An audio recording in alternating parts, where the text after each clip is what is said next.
RetroDaze. Camping in the 2020s doesn't look all that different from camping in the 70s and 80s, except for the obvious addition of cell phones and other recent technology, which perhaps makes this a strange topic for our channel. Still, for many of us, summers mean camping, which further means that there's a deep sense of nostalgia paired with driving down the highway in our parents' station wagon or RV, headed out to the middle of nowhere for a full weekend of outdoor fun. Depending on the specific decade, the most technologically advanced form of recreation on board may very well have been your fishing rod. That's all to say, we didn't want to let this summer pass us by without looking back at one of my favorite recreational activities. Load up your hiking backpack and make sure you have plenty of gorp because we're going camping.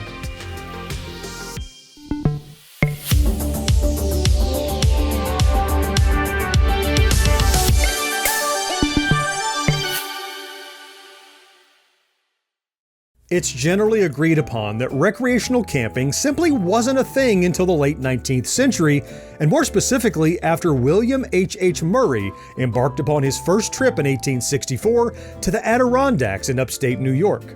While camping, Murray would write about his experiences and jot down tips and tricks as he discovered them, such as the variety of ways one could deal with wildlife. Although he never meant the journals to be anything more than personal writing exercises, a friend in the publishing business encouraged him to submit. In 1869, Adventures in the Wilderness became an instant success, firmly planting the notion of recreational camping in America, though it was still relegated as a pastime of the wealthy, due in part to the high cost of travel. Meanwhile, in the UK, Thomas Hiram Holding established himself as the godfather of modern camping. In the early 1900s, he founded the Association of Cycle Campers, which still exists today, though was renamed the Camping and Caravanning Club. And like Murray, he also published a book on the subject in 1908 called The Camper's Handbook. Through the early 1900s, with train travel becoming ubiquitous and automobiles becoming more commonplace, camping also entered the sphere of the common person, as it was no longer prohibitively expensive to travel. While only 300,000 Americans went camping in 1915, by 1930, before the Great Depression would halt such extravagances, upwards of 3 million people were going camping in the United States. This number continued to grow over the years, and as of 2024, 6 out of 10 U.S. households identify as campers, and camping accounts for a third of all leisure trips, according to the 2024 Camping and Outdoor Hospitality Report. Another explosion of popularity occurred in the 1960s alongside the growing counterculture, and by the 1970s was a firmly established form of recreation for the whole family. The allure of escaping the everyday drudgery of city or even suburban life would often prove to catapult entire families deep into the woods, and it all started with the trip. You couldn't go camping without first traveling to the camping location, and packing for a trip like this was its own beast. Sure, you still needed your clothes and toiletries, but then there were all the camping-specific elements. For instance, we would never even conceive of stepping into the forest without an industrial-sized can of off. If you want to find bugs that bite, come to the deep woods. We filled this tent with 10,000 hungry mosquitoes and biting flies, but they're not biting me. I'm using Deep Woods Off.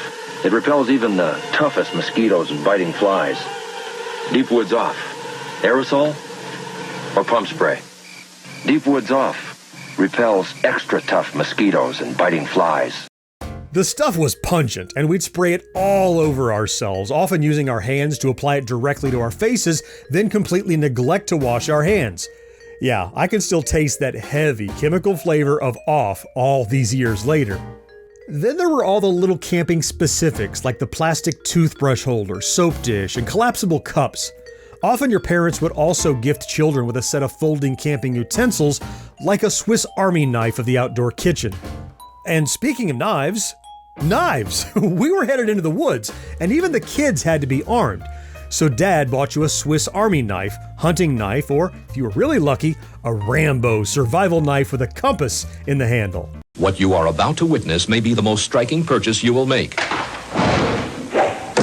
This is the Survivor, the ultimate knife with all the accessories to help you survive on your own. Each survival knife is a whopping 12 inches long, yes, a foot in length, yet so perfectly balanced, it cuts like an extension of your own hand. From the razor-sharp tip of the blade to the top of the handle, the entire blade is made of 420 molecular stainless steel. And at the bottom of the handle is a precision liquid compass. You'll know where you are and where you're going. Yes, these are the same original survival knives sold in leading newspapers and magazines across America. They are the best-selling knives of its kind ever sold by us. Yet now you can get one during this limited publicity campaign for the special TV price of $10. But wait, there's more. If you order now, you'll also get the companion survival kit, cleverly concealed in the handle of the survival knife. All this is included at no extra cost. You get emergency fishing equipment, emergency sewing repair kit, emergency cable saw, actually capable of cutting down a small tree, and emergency waterproof wrapped matches to start a blazing fire immediately. Yet if you order now, you'll get it all for only $10. And here's another incredible surprise. If you order within 24 hours, you'll get this heavy-duty sheath that you can wear on your belt. It comes with a built-in snap pouch containing a sharpening stone, and you can keep the sheath and sharpening stone free, even if you decide to return the survival knife for a complete refund. Be a survivor. Buy the Survivor. So call toll-free now and order your choice of black or camouflage. They told you to be careful with it and taught you all the important safety lessons, one would hope, and you probably kept it close at hand just in case of wildlife attacks, though deep down you knew if a bear appeared, you'd probably just hide in the tent. Out here, some things are pretty much like they are at home. Oh, careful! Like Coleman tents.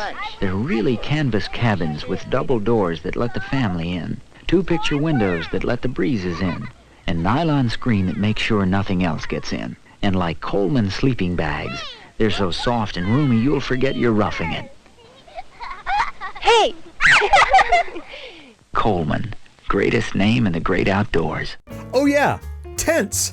If you were doing what my father used to call real camping, then you'd need a tent. There were all kinds in the 70s, 80s, and 90s. The younger you were, the more likely you were bunking in with your parents in one of those huge family-sized enclosures, while older kids got their very own dome tent. Alright, well, I'm raring to go, so let's head to the vehicle. Walking down the driveway, you are either about to enter an RV or a car, which may have even been a station wagon, and in either case it proudly sported a Union 76 antenna ball. All of the gear was packed, strapped, and otherwise crammed into and onto your vehicle, making good use of every rack provided. If you had the room, you might have even had bikes, canoes, kayaks, or other recreational modes of conveyance along for the ride. Nestled into the back seat with your rowdy siblings, you prepared for the long drive. In our video about road trips, which you should totally go and watch right after this, we covered things like road games, music, and roadside attractions, but all of those elements were likely also present during your drives to campsites around the country. With the radio tuned to whatever your favorite station was, or perhaps playing a sick cassette mixtape, your family hit the road. After a long trip, a few parental threats of turning this car around, rousing games of road trip bingo, and at least one pit stop, you finally arrive at the destination. This brings us to another point of deviation. One possible endpoint was a tourist campsite. These were the types of places where you'd pay for a plot of land and then drive your car right up to the spot where you'd pitch your tents. Other campers were usually not very far away, and the whole place looked like a forest version of a suburban neighborhood. There was the main dirt road that all cars traversed, the separate campsites like little houses on their own acreage, and even a sense of community as the kids in the area inevitably met up and played together. These sites also tended to have some semblance of facilities, like outhouses and sometimes even showers. They also usually had spots specifically for RVs with all the necessary hookups available. So yeah, it was camping, but it also wasn't really camping. For that, your parents may have driven out to a state park, where you'd leave the car in a lot and then have to actually hike through the woods until you found a suitable place to camp. This was slightly more dangerous and probably only attempted by seasoned adventurers. On the other end of the spectrum, your family might have rented out a cabin, a la The Great Outdoors with John Candy and Dan Aykroyd. I'm tempted to not really even call this camping, but it was something many of our families chose to do during the summer and is at least camping adjacent. Besides, I can't fault you for wanting running water, real bathrooms, a kitchen, and beds. I don't know if you had anything quite as extravagant as the cabin in the great outdoors, but if you did, I am retroactively jealous. Assuming you were participating in classic camping, then a big part of the trip was setup, which invariably consisted of your parents stumbling around with the tent components, attempting to figure out how all those darn pieces fit together. Inside the tent, you would construct your mini kingdom, complete with an air mattress that you nearly passed out while trying to inflate, a sleeping bag, and hiking pack. Your pack, of course, had a few, let's say, amenities. Things like handheld electric games, your Game Boy, and a Walkman. You know, those little technological trinkets that your parents no doubt warned you to leave home. A rule you gleefully ignored because you couldn't spend the whole trip fishing. One rule you did follow, however, was leaving all the food and snacks in the cooler outside the tent, so none of the wildlife would try to get into your small enclosure. You didn't have to worry too much in those more populated drive-in campsites, but you'd heard stories of raccoons dragging entire coolers off into the woods or popping the lids right there on site and digging in.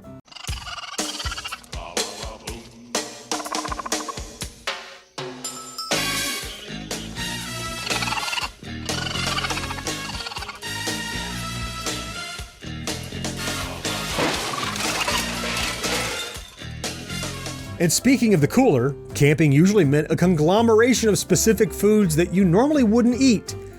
Yes, like s'mores. Kinda basic, but a camping favorite nonetheless, for some peculiar reason. Personally, I always thought they were far too messy for camping, especially when you could easily make them at home.